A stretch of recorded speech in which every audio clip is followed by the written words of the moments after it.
Hello everyone. শীতকাল আসলেই আমাদের সন্ধেবেলাতে কিছু না কিছু একটা মুখরোচক খেতে কিন্তু মন চায়, কি তাই তো? তাই আমি ভাবলাম আজকে আমিও কিছু একটা বানিয়ে ফেলি। চলো তোমাদের সাথে শেয়ার করি কি বানাচ্ছি। তো প্রথমেই আমি এখানে আলু, ফুলকপি আর মটরশুঁটিটাকে সিদ্ধ করে নিয়ে একটা আলাদা পাত্রতে তুলে নিয়ে সব ধরনের মশলা দিয়ে দিয়েছি। আর ওপর থেকে আমি এখানে কিছু কাঁচা জিরেকে শুকনো খোলায় নেড়ে ডাস্ট করে ওর ওপর দিয়ে দিয়েছিলাম। এরপর দেখো আমি অন্যদিকে আটাটাকে ভালো করে মেখে কিছুক্ষণের জন্য রেস্টে রেখে দিয়েছি। এবার আমি এখানে আলু ফুলকপিটাকে ভালো করে মেখে নেব। আর এখানে আমি পরিমাণ মতো নুন, মিষ্টি সব কিছুই দিয়ে দিয়েছিলাম।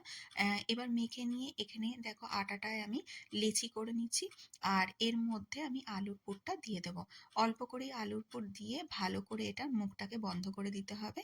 আর এরপর একটু বেশি করে আটা নিয়ে এটাকে দেখো লেচিটাকে প্রথমে আমি হাত দিয়ে চেপে চেপে ইভেনলি একটু স্প্রেড করে দিচ্ছি, যাতে এটা সব দিকে আলুটা চলে যায় মাখাটা। এরপর আমি হালকা হাতে কিন্তু বেলুনটাকে দিয়ে দেখো এটা বেলে নিচ্ছি। আর এটা আস্তে আস্তেই বেলতে হবে এবং ঘুরিয়ে ঘুরিয়ে আস্তে আস্তে করে বেলে নিতে হবে। এই একইভাবে সবকটা লেচিকে আমি বেলে নিয়ে একটা একটা করে ভেজেছি। এক্ষেত্রে আমি দুটো তিনটে দিই না, যাতে ভালোভাবে এটা ভাজা হয়।